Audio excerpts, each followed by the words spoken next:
السلام علیکم ورحمۃ اللہ تعالی وبرکاتہ۔ سلام کا جواب دینا واجب ہے۔ آپ تمام اللہ برکات بلند آواز سے سلام کا جواب دے۔ السلام علیکم ورحمۃ اللہ وبرکاتہ۔ وعلیکم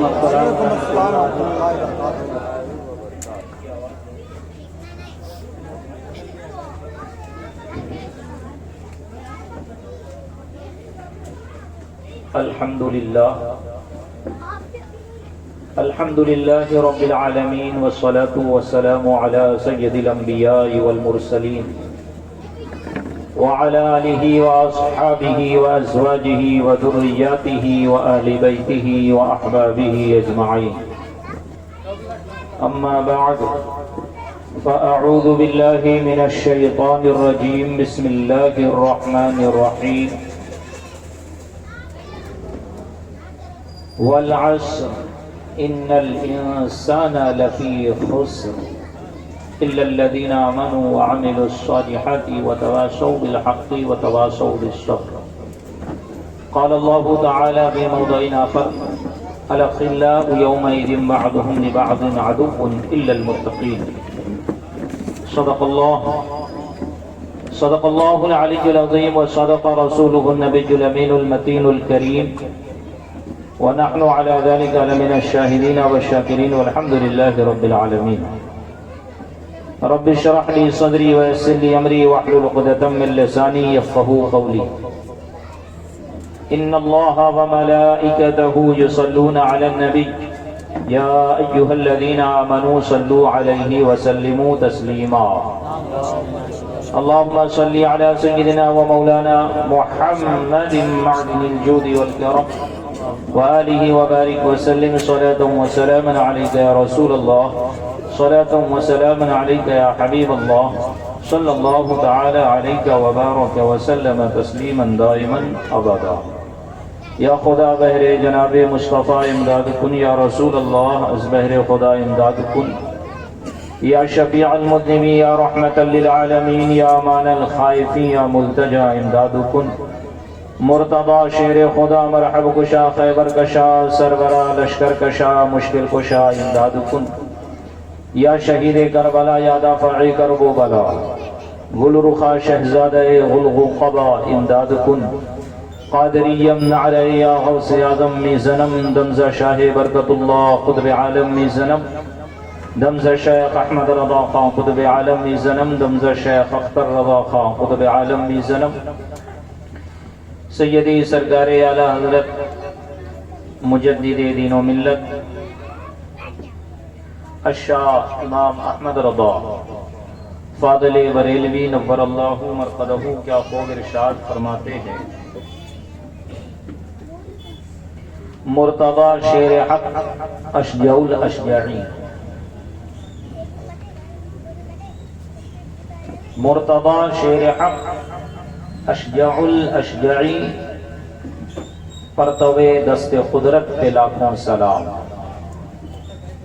پرتوے دست قدرت پہ لاکھوں سلام۔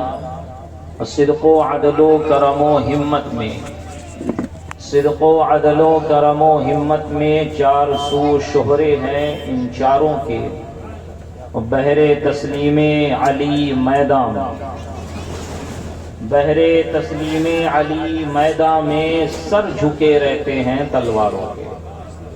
عزیزان ملت اسلامیہ، رفیقان گرامی، خطبہ مسنونہ کے بعد میں نے ایک مختصر سی صورت جو ہمارے بچے کو یاد ہے، اور ایک دوسری آیت کی تلاوت کا شرف حاصل کیا۔ اللہ تبارک و تعالی اس آیت میں ارشاد فرما رہا ہے: الاخلاء یومئذ بعضهم لبعض عدو الا المتقین۔ الاخلاء یا خلیل کی جمع ہے، ایک ہوتا ہے صدیق، ایک ہوتا ہے خلیل۔ صدیق بھی دوست کو بولتے ہیں، خلیل بھی دوست کو بولتے ہیں۔ آپ یہاں پر امام حسین کی محبت میں آئے ہیں نا، آپ یہاں پر حسنین کریمین کی محبت میں آئے ہیں نا، آپ یہاں پر اہل بیت اطہار کی محبت میں آئے ہیں نا، آپ یہاں پر نبی پاک صاحب الاولاد صلی اللہ علیہ وسلم کی محبت میں، ان کے اصحاب کی محبت میں اپنا وقت خرچ کر رہے ہیں، تو آپ کو کچھ ملے گا یا نہیں ملے گا؟ آپ کو اس کا فائدہ ہوگا یا نہیں ہوگا؟ اس کو ذہن میں رکھ کے سماعت فرمائے۔ خدا تعالیٰ فرما رہا ہے الاخلاء، اخلاء یہ خلیل کی جمع ہے، الاصدقاء یہ صدیق کی جمع ہے۔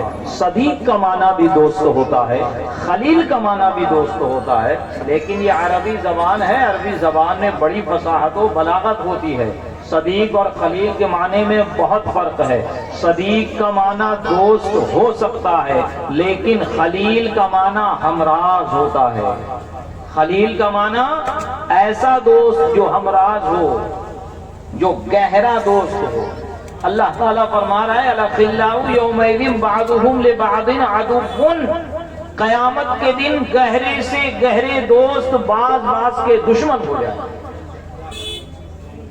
قیامت کے روز گہرے سے گہری دوستی والے جو قیامت میں بڑی گہری دوستی رکھتے تھے، اگر وہ بھی شراب پی رہا ہے تو یہ بھی شراب پیے گا کیونکہ میرا دوست پی رہا ہے۔ اگر وہ گناہوں میں ملوث ہو رہا ہے تو یہ بھی گناہوں میں ملوث ہوگا کیونکہ میرا دوست کر رہا ہے۔ جو دوست کر رہا ہے، دوست اور اس کے دوست کے نقش قدم پر چلتے ہوئے یہ اس کا خلیل بھی کر رہا ہے، اس کا ہمراز بھی بنا ہوا ہے۔ بڑی گہری دوستی ہے، لیکن کل بروز قیامت یہ ایک دوسرے کے دشمن ہو جائیں گے۔ یا اللہ، کیا کوئی ایسی بھی دوستی ہے جو کل بروز قیامت بھی کام آئے گی؟ تو اللہ تعالیٰ نے اسی آیت میں فرما دیا ہاں الا المتقین، مگر متقی پرہیزگار والوں کی دوستی، تقوی پرہیزگار والوں کی دوستی، متقیوں کی دوستی، وہ اگر آپس میں ایک دوسرے سے محبت کرتے ہیں تو جس طرح دنیا میں کام آ رہے ہیں کل بروز قیامت بھی کام آئیں گے۔ اللہ تبارک و تعالیٰ کے نبی نے فرمایا کہ جو اللہ کے لیے محبت کرے اور اللہ کی جلال کے لیے محبت کرے، اللہ کے لیے دشمنی اختیار کرے، تو کل بروز قیامت رب تبارک و تعالی اس کو ایک تخت پر بٹھائے گا، مسند ایسی عطا فرمائے گا کہ جو اللہ کے لیے، اس کے جلال کے لیے آپس میں ایک دوسرے سے محبت کرتے ہیں، اللہ کے لیے کوئی کسی سے دشمنی اختیار کرتا ہے، تو کل بروز قیامت رب تبارک و تعالی جو اس کو تخت اور مسند عطا فرمائے گا، اس کو دیکھ کر انبیاء بھی رشک کریں گے۔ یہ کون ہے؟ اس کی کیا فضیلت، اسے یہ فضیلت کیوں عطا ہوئی؟ تو پتہ چلے گا یہ اللہ کے لیے، اللہ اور اس کے رسول کے لیے دنیا میں محبت کیا کرتا تھا۔ عزیزان ملت اسلامیہ، رفیقان گرامی، ایک بنی اسرائیل کا شخص تھا، وہ اپنے دوست سے ملنے جا رہا تھا۔ اللہ تبارک و تعالیٰ نے فرشتہ کو بھیجا اور کہا کہ جاؤ اس سے پوچھو یہ کہاں جا رہا ہے، کیوں جا رہا ہے۔ وہ فرشتہ آیا اور پوچھا، راستے میں بیٹھ گیا، جب وہ گزرنے لگا پوچھا بھائی صاحب کہاں جا رہے ہو؟ تو کہا یہ پہاڑی کے پیچھے میرا دوست رہتا ہے، اس سے ملاقات کے لیے جا رہا ہے۔ کہا کوئی احسان ہے اس کا جو ملاقات کے لیے جا رہا ہو؟ احسان سے مراد کوئی قرضہ ہے، کوئی پیسہ دینا ہے، یا اس نے آپ پر کوئی احسان کیا ہے، کیا معاملہ ہے؟ تو اس نے کہا نہیں کوئی معاملہ نہیں ہے، بس بات اتنی ہے کہ وہ اللہ کا برگزیدہ بندہ ہے، میں اس وجہ سے اس سے محبت کرتا ہوں۔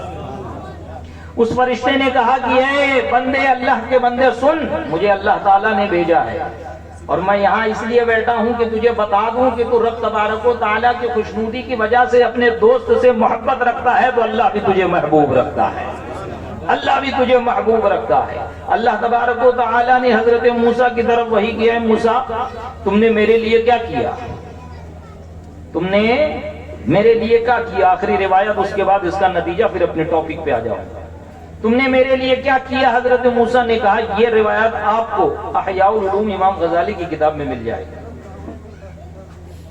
تم نے میرے لیے کیا کیا؟ تو حضرت موسیٰ علیہ نبی جنا علیہ الصلوۃ والتسلیم نے عرض کی، مولا کریم میں نے نمازیں پڑھی، میں نے روزے رکھے، میں نے عبادت کی، مولا کریم میں نے جو کیا وہ سب تیرے لیے کیا۔ اللہ تبارک و تعالیٰ نے فرمایا، موسیٰ تو نے نمازیں پڑھی، اس کا فائدہ تجھے عطا ہوا، تیرے درجات بلند ہوئے۔ تو نے روزے رکھے، جہنم سے آڑ ہو گئے، صدقہ خیرات کیا، بلائیں ٹل گئی، زکاتیں دی، بلائیں ٹل گئی، میرے لیے کیا کیا؟ حضرت موسیٰ نے پوچھا، مولا کریم تو ہی بتا، کہ تیرے نزدیک سب سے افضل عمل کیا ہے جو تیرے لیے ہو؟ اللہ تعالیٰ نے فرمایا میرے لیے کسی سے محبت کر، میرے ولی سے محبت کر، میرے پیارے سے محبت کر۔ اگر کسی سے میرے لیے تم محبت کرتے ہو اور میرے لیے بغض رکھتے ہو تو یاد رکھو اے موسیٰ، یہ عمل میرے نزدیک سب سے افضل ہے، یہ عمل میرے نزدیک سب سے افضل ہے۔ کہ آپ دیکھیں کہ ہم صحابہ کرام سے محبت کیوں کرتے ہیں، ہم اہل بیت اطہار سے محبت کیوں کرتے ہیں، ہم حضرات حسنین کریمین امام حسن امام حسین سے محبت کیوں کرتے ہیں، ہم سرکار غوث اعظم سے محبت کیوں کرتے ہیں، ہم سرکار خواجہ غریب نواز سے محبت کیوں کرتے ہیں، ہم سیدی سرکار اعلی حضرت سے محبت کیوں کرتے ہیں؟ کیا ظاہری طور پر انہوں نے ہمارے بینک اکاؤنٹ بھر دیے ہیں؟ کیا ظاہری طور پر وہ ہمارے گھر میں آ کے کھانا پروس رہے ہیں؟ کیا ہماری زندگی سیٹل کر دی ہے؟ نہیں نہیں، وہ اللہ والے ہیں، اللہ ان سے محبت کرتا ہے، وہ اللہ سے محبت کرتے ہیں، ہم اس لیے ان سے محبت کرتے ہیں۔ نبی پاک نے فرمایا کہ اگر ایک بندہ مشرق میں ہو، ایک بندہ مغرب میں ہو، اور وہ دنیا میں خدا تعالیٰ کے لیے محبت کرتے ہیں تو کل بروز قیامت رب تبارک و تعالیٰ ان دونوں کو ملا دے گا اور کہے گا یہ لے، یہ مشرق میں رہتا تھا، تم مغرب میں رہتا تھا، کبھی تمہاری زندگی میں ملاقات نہیں ہوئی لیکن تم نے میرے لیے محبت کی ہے، میں تمہیں آج ملا رہا ہوں۔ ہم نے امام حسین کو نہیں دیکھا ہے، ہم نے اہل بیت اطہار کو نہیں دیکھا ہے، ہم نے صحابہ کرام کو نہیں دیکھا ہے، ہم نے غوث اعظم کو نہیں دیکھا ہے، ہم نے خواجہ غریب نواز کو نہیں دیکھا ہے۔ صحابہ کرام نے عرض کی یا رسول اللہ، ایک شخص ہے کہ وہ ایک قوم سے محبت کرتا ہے، ایک شخص ہے کہ وہ دوسرے شخص سے محبت کرتا ہے، نہ تو وہ اس سے ملا ہے، نہ تو وہ اس نے ان کا زمانہ پایا ہے، اور نہ ان کے جیسے وہ اعمال کرتا ہے، لیکن سچی محبت رکھتا ہے، یا رسول اللہ اس کے بارے میں کچھ ارشاد فرمائے۔ نبی پاک نے فرمایا واقعی میں اگر ایسا ہے، کوئی کسی قوم سے محبت رکھ رہا ہے، کسی شخص سے محبت رکھ رہا ہے اور وہ ان کے جیسے اعمال نہیں کرتا تو کل بروز قیامت اللہ تبارک و تعالی ان دونوں کو ملا دے گا۔ یہاں تم امام حسین سے سچی محبت کرو، کل بروز قیامت ضرور ملاقات ہوگی۔ یہاں تم غوث اعظم سے سچی محبت کرو، کل بروز قیامت ضرور ملاقات ہوگی۔ یہاں تم مولا علی سے سچی محبت کرو، خلفائے راشدین سے سچی محبت کرو، ائمہ اطہار سے سچی محبت کرو، اولیاء کاملین سے سچی محبت کرو، کل بروز قیامت رب تبارک و تعالیٰ تمہیں ملائے گا۔ یہ حدیث سنا رہا ہوں، کسی حکایت والی کتاب سے نہیں، آؤ حوالہ بھی دے دوں گا۔ الحمدللہ اس کو بہار شریعت میں الحب للہ والبغض فی اللہ کے تحت اللہ کے واسطے محبت کرنا، اللہ کے لیے دشمنی کرنے کے تحت یہ احادیث حضرت صدر الشریعہ علیہ رحمت الرضوان نے یہ تمام احادیث کو ذکر کیا۔ یہ جو میں احادیث سنا رہا ہوں اسی لیے ہم آتے ہیں، بیٹھتے ہیں، سنتے ہیں، تو ہم اس نیت کے ساتھ بیٹھے ہیں اور اس پختہ عقیدے کے ساتھ بیٹھے ہیں کہ ہم آئے ہیں یہاں پر تو امام حسین جیسی زندگی گزارنے کی کوشش کریں گے، امام حسین سے سچی محبت کریں گے، امام حسن سے سچی محبت کریں گے۔ امام حسن نے جس سے صلح کر لی ہماری اس سے کوئی جنگ نہیں ہے، امام حسین نے جس سے جنگ کر لی ہماری اس سے کوئی صلح نہیں ہے۔ صحابہ کرام سے بغض و عداوت اور ان کے بارے میں ان کی ذات پر کیچڑ اچھالنے سے پہلے یہ ساری بات سوچ لینا کہ امام حسن نے کچھ کیوں نہیں کیا، امام حسین نے کچھ کیوں نہیں کیا۔ انشاءاللہ کل اس پہ گفتگو ہوگی جب صحابہ کی بات ہوگی۔ آج ٹاپک ہے حضرت مولا علی کرم اللہ تعالی وجہ الکریم۔ عزیزان ملت اسلامیہ، رفیقان گرامی، مولا علی کرم اللہ تعالی وجہ الکریم جب ایمان لے کر آ رہے ہیں تو ایک روایت کے مطابق آپ کی عمر 8 سال ہے، ایک روایت کے مطابق آپ کی عمر 10 سال ہے۔ 8 سال والی روایت تاریخ الخلفاء میں علامہ جلال الدین سیوطی علیہ رحمت الرضوان نے نقل کی، 10 سال والی سید سرکار اعلی حضرت نے فتاوی رضویہ میں ذکر کی۔ کسی نے کہا، کسی روایت میں ملتا ہے کہ سب سے پہلے حضرت مولا علی کرم اللہ تعالی وجہ الکریم ایمان لائے، کسی روایت میں ملتا ہے کہ حضرت خدیجہ الکبریٰ سب سے پہلے ایمان لائی، کسی روایت میں ملتا ہے کہ حضرت ابو بکر صدیق رضی اللہ تعالیٰ عنہ سب سے پہلے ایمان لائے، ایک روایت میں ملتا ہے کہ حضرت زید بن ثابت سب سے پہلے ایمان لائے۔ اب دیکھیں روایتیں ہیں، اب جب یہ روایتیں ہمارے امام الائمہ کاشف الغمہ سراج الامہ امام اعظم علیہ رحمت الرضوان تک پہنچی تو آپ نے کسی ایک کو اختیار نہیں کیا، بلکہ میرے امام کی ایسی پاک عادت ہے اور ان کا اصول اتنا بہترین اور اتنا مضبوط ہے کہ وہ ایسی تطبیق دیتے ہیں کہ قرآن اور حدیث میں بھی ٹکراؤ نہیں ہوتا ہے، قرآن پہ بھی عمل ہو جاتا ہے، حدیث پہ بھی عمل ہو جاتا ہے، 2-3 حدیث ایک ساتھ نظر آ جائے، بظاہر اس میں تعارض محسوس ہو رہا ہو کہ یہ حدیث کچھ بیان کر رہی ہے، یہ حدیث کچھ بیان کر رہی ہے، لیکن میرا امام اس میں ایسی تطبیق دیتا ہے کہ ساری حدیث پہ عمل ہو جاتا ہے۔ آپ نے فرمایا اگر مردوں کی بات کرو گے تو سب سے پہلے ابو بکر ایمان لائے، عورتوں کی بات کرو گے تو خدیجۃ الکبریٰ ایمان لائی، بچوں کی بات کرو گے، غلاموں کی بات کرو گے تو زید بن ثابت سب سے پہلے ایمان لائے، اور بچوں میں مولا علی کرم اللہ تعالی وجہ الکریم سب سے پہلے ایمان لائے۔ نہ تو کسی ایک پر دوسرے کو ترجیح دی گئی، نہ کچھ دی گئی، ایسی تطبیق دے دی میرے امام نے کہ دیکھیں سارے حدیث پر عمل ہو گیا، کوئی کسی حدیث کو غلط بھی نہیں ٹھہرا رہا ہے، نہ کوئی یہ کہہ رہا ہے کہ اس میں تعارض نہیں۔ آؤ ائمہ کی بارگاہ میں، مجتہدین اعظام کی بارگاہ میں، وہ تمہیں بتائیں گے حدیث کا مفہوم اور معنی کیا ہے، کیونکہ ایک فقیہ، ایک مجتہد شیطان پر 1000 عابد سے زیادہ بھاری ہے۔ جو عالم کے پاس آ جائے گا، فقیہ کے پاس آ جائے گا، مجتہد کا دامن تھام لے گا، شیطان سے بچ جائے گا۔ اور جو جہاں تقلید چھوڑا تو کبھی ہاتھ اوپر کرے گا، کبھی ہاتھ نیچے کرے گا، کبھی نماز میں الگ الگ ایکشن بدلے گا، تو کبھی سمجھ میں آئے گا یہ حدیث صحیح ہے، کبھی سمجھ میں آئے گا وہ حدیث صحیح ہے۔ اور ہم نے امام کی تقلید کر لی، ہم فارغ ہو گئے، ہم فری ہو گئے، بھائی ہمارا امام زیادہ جانتا ہے، اس کے سامنے بھی یہ حدیث تھی، اس نے اس حدیث کو چھوڑ کے اس حدیث کو کیوں اختیار کیا، اس نے قرآن پر عمل کیا ہے کہ حدیث پر عمل کیا ہے، وہ جانتا ہے۔ ہم تقلید کر رہے ہیں، اور اگر میرے امام کا اجتہاد صحیح ہے تو وہ 2 ثواب کے مستحق، اور اگر اجتہاد غلط ہے تو 1 ثواب کا پھر بھی مستحق ہے۔ خیر، تو ہمارے امام اعظم نے اتنی پیاری اس میں تطبیق دی۔ حضرت مولا علی کرم اللہ تعالی وجہ الکریم نے دیکھا کہ جناب خدیجۃ الکبریٰ نبی پاک صلی اللہ علیہ وسلم اور جناب خدیجۃ الکبریٰ کچھ کر رہے ہیں، کبھی ہاتھ باندھتے ہیں، کبھی جھک جاتے ہیں، کبھی کھڑے ہو جاتے ہیں، پھر نیچے چلے جاتے ہیں، زمین پر اپنا ماتھا ٹیک دیتے ہیں۔ کیا معاملہ ہے؟ وہ نماز پڑھ رہے تھے، مولا علی کو سمجھ میں نہیں آیا۔ مولا علی چھوٹے ہیں، 8 سال 10 سال کی عمر ہے، جب نماز سے فارغ ہوئے تو آئے آپ بارگاہ نبوی میں، کیونکہ آپ نبی پاک صلی اللہ علیہ وسلم کی کفالت میں تھے۔ حضرت جناب ابو طالب سے نبی پاک صلی اللہ علیہ وسلم نے مولا علی کو لے لیا کہ عیال دار ہو گئے، زیادہ آپ کے بچے ہو گئے، عیال دار ہو گئے اور قحط پڑ گیا ہے، لہذا میں علی کو لے لیتا ہوں، کچھ آپ پر آسانی ہو جائے گی چچا جان۔ جناب ابو طالب سے مولا علی کرم اللہ تعالی وجہ الکریم کو اپنی کفالت میں نبی پاک نے لیا ہے، نبی پاک کے کفالت میں مولا علی ہے، دیکھ رہے ہیں رات میں یہ کیا کر رہے ہیں، سمجھ میں نہیں آ رہا ہے۔ جب نماز سے فارغ ہوئے تو بارگاہ میں حاضر ہوئے اور عرض کی آپ کیا کر رہے تھے، مجھ کو سمجھ میں نہیں آیا۔ تو نبی پاک صلی اللہ علیہ وسلم نے کہا علی، اللہ تبارک و تعالی نے مجھ کو اپنا نبی بنا کر مبعوث فرمایا ہے، میں اس کی عبادت کر رہا ہوں، میں نماز پڑھ رہا ہوں، تم بھی اس کی عبادت کرو اور اس دین پر ایمان لے آؤ، اور اس پر ایمان لے آؤ، مجھ پر ایمان لے آؤ، اور تم بھی ہمارے ساتھ نماز پڑھو۔ جناب مولا علی کرم اللہ تعالی وجہ الکریم نے کہا میں جب تک اپنے باپ سے اس پر مشورہ نہ کر لوں میں آپ کو جواب نہیں دوں گا۔ نبی پاک صلی اللہ علیہ وسلم نے فرمایا علی ایسا ہے، ایمان نہیں لاتے ہو نہ لاؤ، بات تسلیم نہیں کرتے ہو نہ کرو، لیکن یہ بات ابھی کسی کو نہ بتاؤ، یہ بات کسی کو نہ بتاؤ۔ لیکن رات ہی میں اللہ تبارک و تعالیٰ نے مولا علی کرم اللہ تعالی وجہ الکریم کے دل میں ایمان کو راسخ کر دیا۔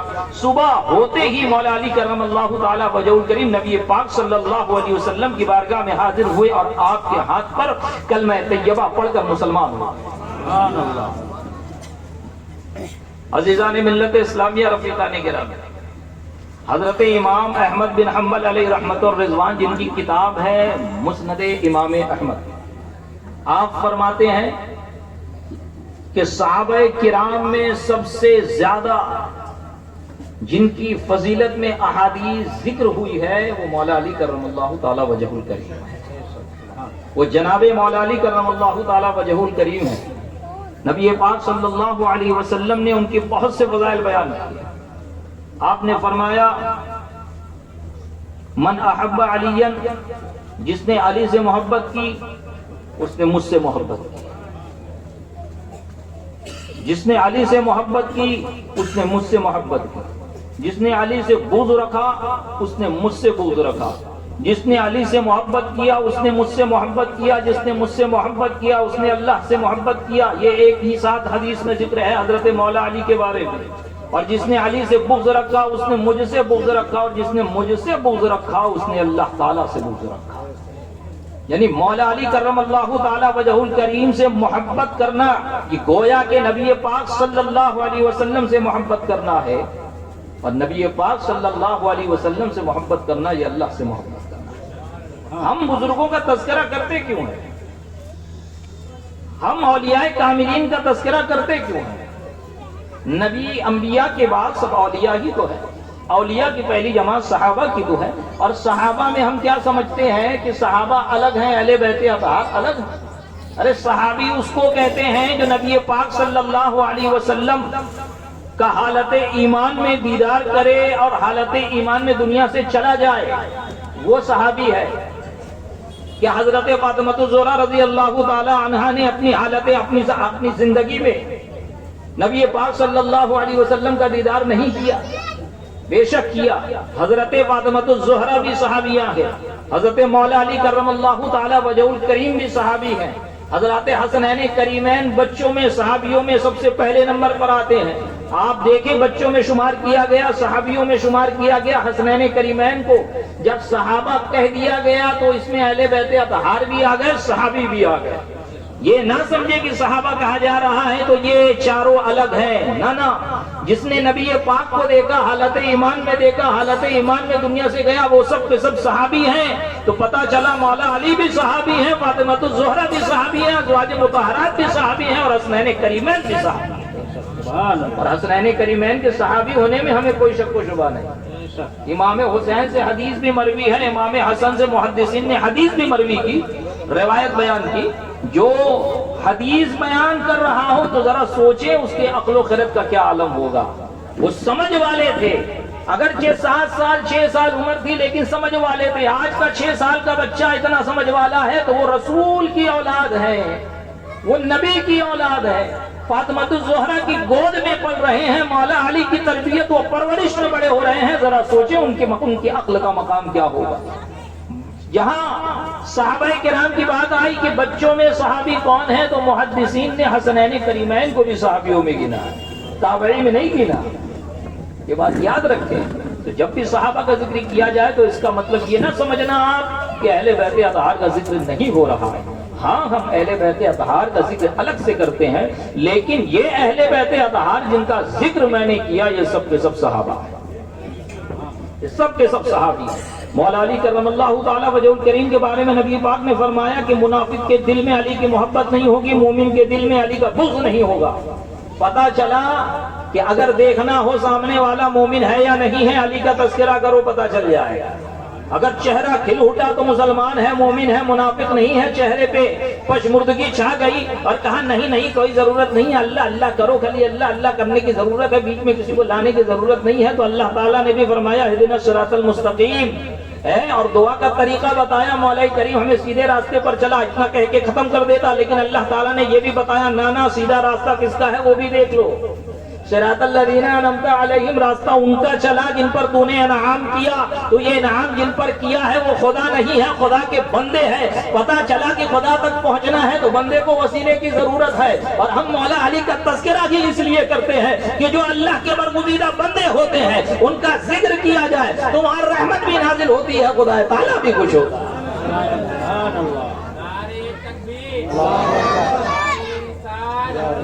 عند ذکر صالحین تنزل الرحمہ، صالحین کا جہاں پر ذکر ہوتا ہے وہاں رحمت نازل ہوتی ہے۔ بتائیں صالحین میں مولا علی ہے یا نہیں ہے؟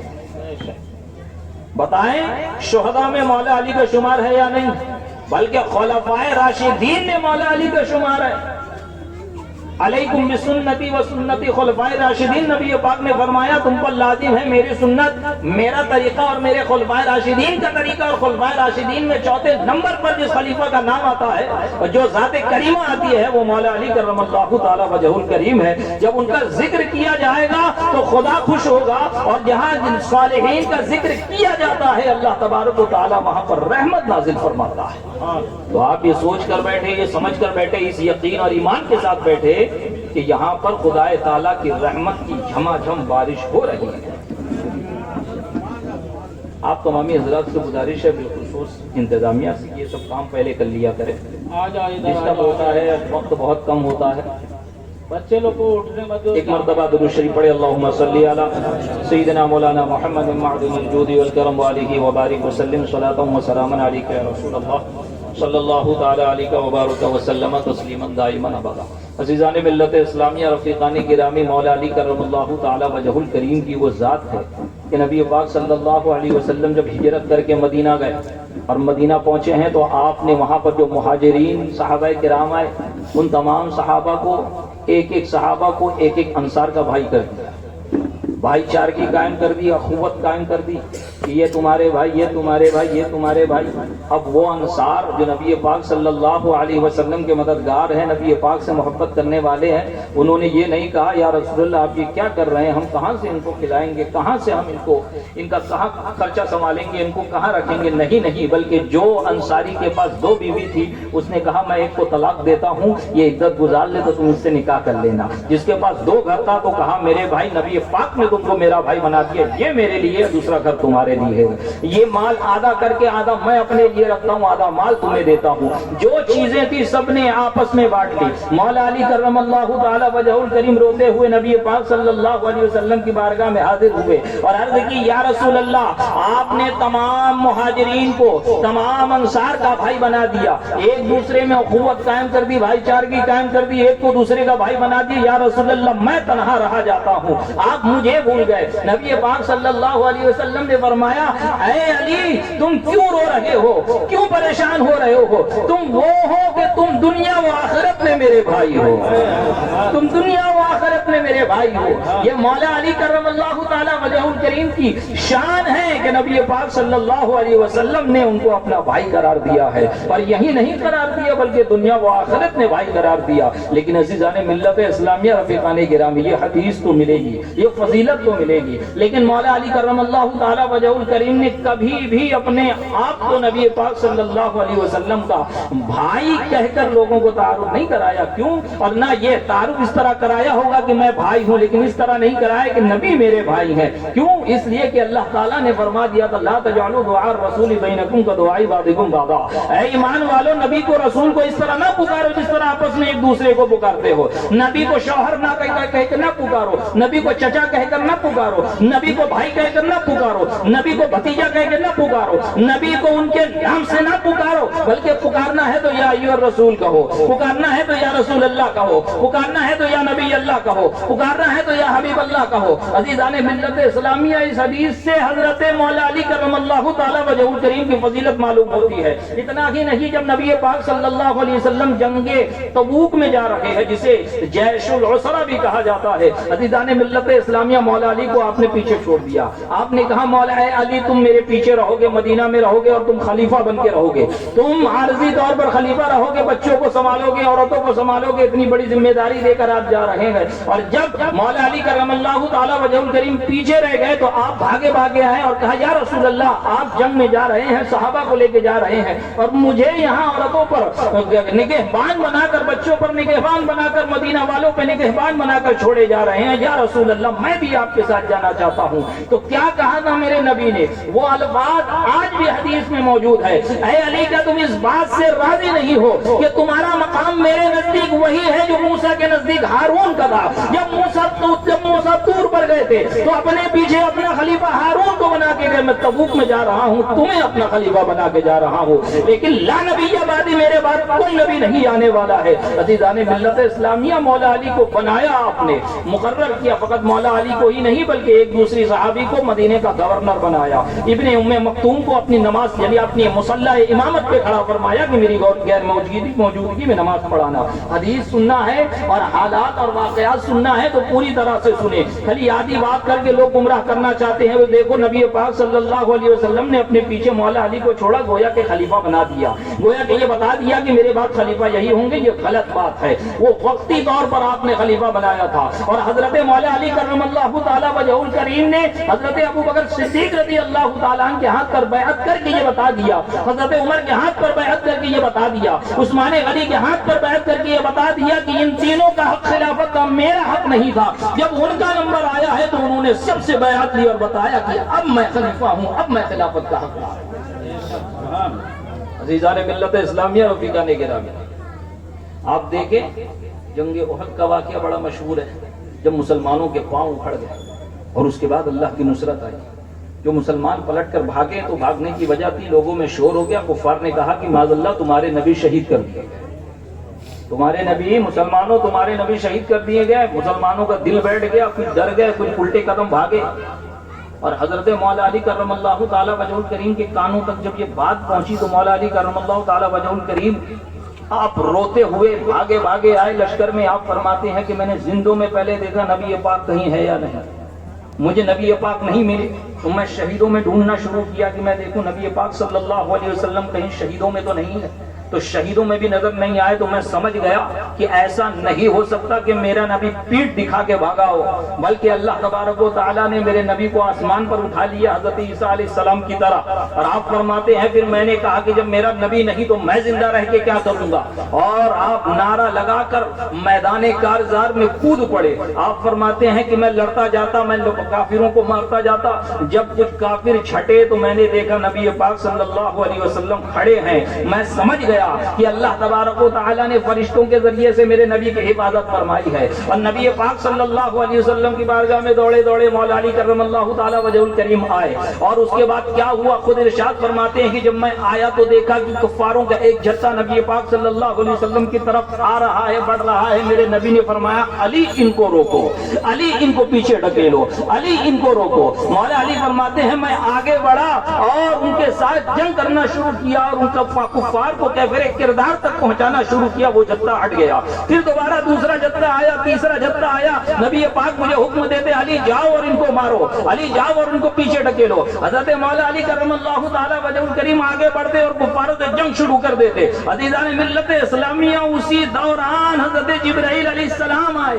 اور نبی پاک صلی اللہ علیہ وسلم کے بارگاہ میں حاضر ہوئے اور عرض کی یا رسول اللہ آج علی نے کیا مقابلہ کیا ہے، آج علی نے کیا مقابلہ کیا ہے۔ نبی پاک نے فرمایا جبرائیل تمہیں پتہ نہیں ہے علی مجھ سے ہے میں علی سے ہوں، علی مجھ سے ہے میں علی سے ہوں۔ جبرائیل علیہ السلام بھی مسرت اور مسرور ہو کر ارشاد فرماتے ہیں یا رسول اللہ میں آپ دونوں سے ہوں، آپ میں دونوں سے ہے۔ کیا مطلب کہ میں آپ دونوں سے ہوں، علی مجھ سے ہے میں علی سے ہوں، کہ میں علی سے محبت کرتا ہوں، علی مجھ سے محبت کرتے ہیں۔ اسی کو حضرت جبرائیل نے فرمایا یا رسول اللہ میں آپ دونوں سے محبت کرتا ہوں۔ پتہ چلا کہ جو صحابہ سے محبت کرے گا، جو اہل بیت اطہار سے محبت کرے گا، جو انبیاء کرام سے محبت کرے گا، اس کی دنیا بھی کامیاب ہے، آخرت بھی کامیاب ہے۔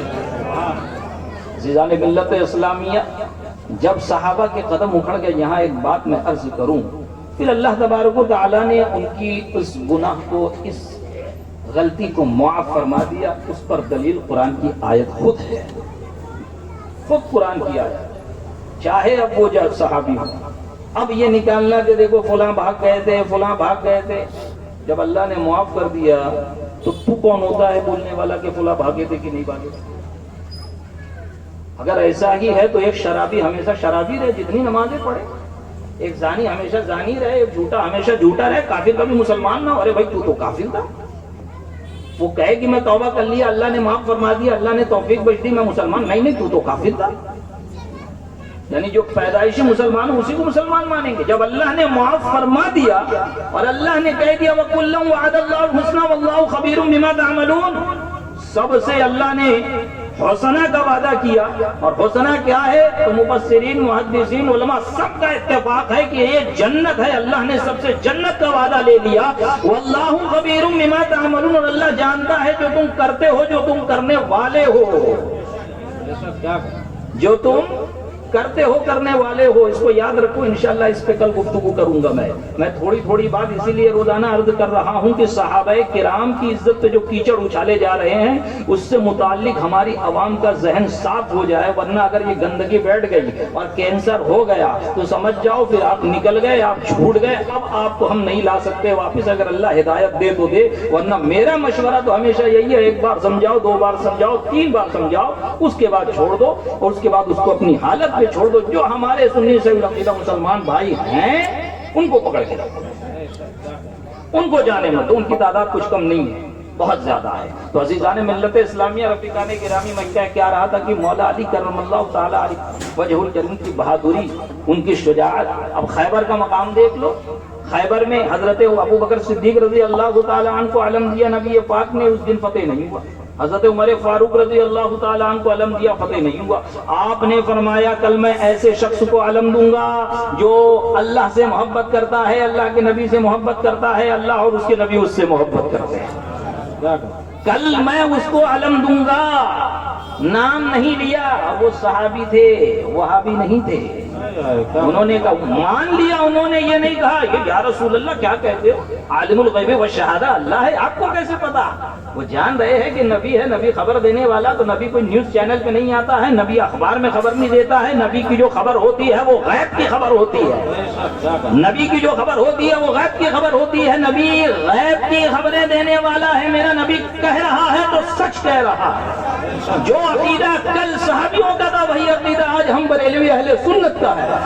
سبحان اللہ۔ میرے نبی نے فرما دیا کل میں ایسے کو جھنڈا دوں گا جو اللہ سے محبت کرتا ہے، اللہ اس سے محبت کرتا ہے، نبی سے محبت کرتا ہے، نبی اس سے محبت کرتے ہیں، سب رشک میں زندگی اور رات گزار رہے ہیں، سب رشک میں رات گزار رہے ہیں۔ صبح ہوئی تو گیا محسوس ہو رہا ہے کوئی کل رات سویا ہی نہیں ہے، کون ہے وہ خوش نصیب؟ سب گردن اٹھا اٹھا کے کہ میرا نام آ جائے، میرا نام آ جائے۔ یہ ہوتے ہیں اللہ والے کی عبادت میں سبقت لے جاتے ہیں، اور یہی فرمایا اللہ تبارک و تعالیٰ نے 27ویں پارہ سورہ حدید میں کہ عبادت میں ایک دوسرے پر سبقت لے جانے کی کوشش کرو، مسابقہ کی کوشش کرو۔ اسی لیے پہلے سب میں پہنچنے کے لیے صحابہ کرام ایک دوسرے سے لڑ پڑتے تھے، ایک دوسرے کے اوپر چڑھ جاتے تھے، اور یہاں معاملہ یہ ہے کہ ہم پہلی صف میں نہیں آخری صف میں نماز پڑھنا چاہتے ہیں کہ امام دوسرا سلام پھیر نہ پائے، ہمارا قدم گھر میں پہنچ جائے۔ اللہ اکبر۔ خیر، یہ ہمارا مزاج بن گیا عزیزان ملت، یہ بری عادت۔ نماز پڑھنے کی جب توفیق اللہ نے دے دی تو شیطان اتنا نالائق ہے وہ آپ کے رگوں میں دوڑ رہا ہے۔ مجرد دم فرمایا، اذان ہوتی ہے بھاگتا ہے بھاگتا ہوا، پھر واپس آتا ہے، پھر اقامت ہوتی ہے تو پھر ہوا خارج کرتے ہوئے بھاگتا ہے، پھر اقامت ختم ہوتی ہے تو پھر آپ کی نماز میں گھس جاتا ہے۔ اب جو آپ کو یاد نہیں بھی آ رہا ہوگا وہ بھی یاد دلائے گا، یہ یاد کر، یہ یاد کر۔ اسی لیے ہمارے محدثین نے فرمایا، بخاری کی حدیث ہے، بس مختصر سی تشریح کروں اور آگے اپنے موضوع پر آ جاؤں، بات آ گئی تو عرض کر دوں کہ جب نماز شروع کرو تو جو خیال اپنے سے آ رہا ہے، جو وسوسے آ رہے ہیں، خیالات آ رہے ہیں، اس کے پیچھے نہ پڑو، کیونکہ انسان کے اندر اتنی طاقت نہیں کہ وہ خیالات پہ کنٹرول کر سکے۔ جو منع کیا گیا کہ خیال نہ لاؤ، وہ خیال کی جان بوجھ کر آپ کچھ سوچو کہ بھائی دکان بند کیا کہ نہیں، لائٹ بند کیا کہ نہیں، گیس تو نہیں چالو رہ گیا، اس سے منع فرمایا گیا کہ جان بوجھ کر کوئی پلاننگ نہ بناؤ نماز میں۔ ہاں، اگر نماز پڑھ رہے ہو، خیالات آ رہے ہیں، وسوسے آ رہے ہیں تو ان کو جھٹک دو۔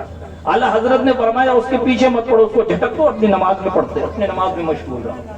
تو یہ شیطان آپ کو آگے نماز میں بھی پریشان کرتا ہے، اس لیے نبی پاک نے فرمایا سب کو ملی ہوئی رکھو، ہے نا، کندھے سے کندھا، پیر سے پیر ملا کر کھڑے رہو، اتنی جگہ نہ چھوڑو کہ شیطان آ جائے۔ اگر سب کو منقطع کرو گے تو نبی پاک نے فرمایا جو سب کو منقطع کرے گا اللہ اس کو منقطع کرے گا، جو سب کو ملائے گا اللہ تعالیٰ اس کو ملائے گا۔ یہ اتنی بڑی فضیلت کی بات ہے، تو لہذا پہلے سب میں پہنچنے کی کوشش کرو۔ صحابہ کرام جو اچک رہے تھے، دیکھ رہے تھے، وہ سبقت لے جانے کی کوشش کر رہے تھے اور چاہ رہے تھے کون وہ خوش نصیب ہے کہ جس سے اللہ محبت کرتا ہے، اللہ اس سے محبت کرتا ہے۔ نبی پاک صلی اللہ علیہ وسلم نے فرمایا تم نے مان لیا، ہم نے مان لیا، اور اللہ تعالیٰ نے بھی تو فرمایا رضی اللہ عنہم ورضوا عنہ، کہ وہ اللہ سے راضی، اللہ ان سے راضی۔ تو جب اللہ نے جن کے بارے میں فرما دیا تو وہ بات کیوں نہیں مانتے ہو؟ پتا چلا جو اس بات پر ایمان نہ رکھے گویا اس کا ایمان مکمل نہیں ہے، وہ قرآن کو نہیں مانتا ہے، وہ حدیث کو نہیں مانتا۔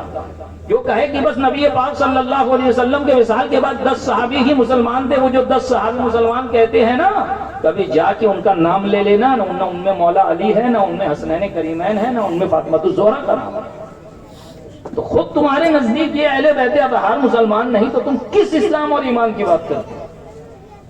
الحمدللہ ہم مسلمان، ہم سنی صحیح العقیدہ مسلمان وہ مسلمان ہے جو کہتے ہیں کہ نبی پاک صلی اللہ علیہ وسلم کے احکامات، ان کی تعلیمات کو صحیح طور پر جس جماعت نے اپنے بعد والوں کو پہنچایا ہے تو وہ صحابہ کرام کی جماعت ہے۔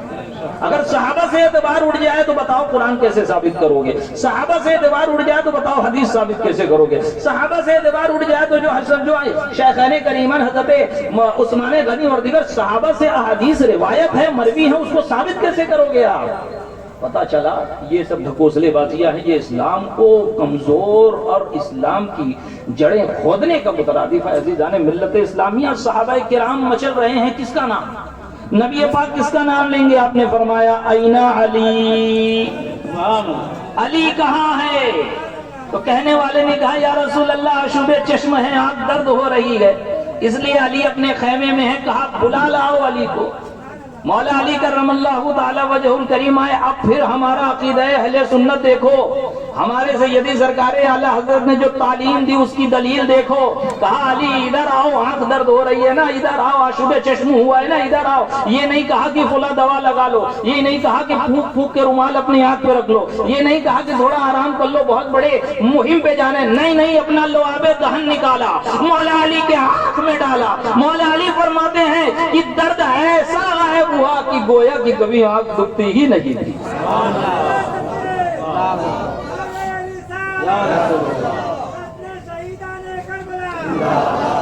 گویا کہ کبھی آنکھ میں کچھ پرابلم نہیں تھی، آنکھ کبھی دکھتی ہی نہیں تھی۔ اب مولا علی آگے بڑھتے جا رہے ہیں، یا رسول اللہ کیا کروں؟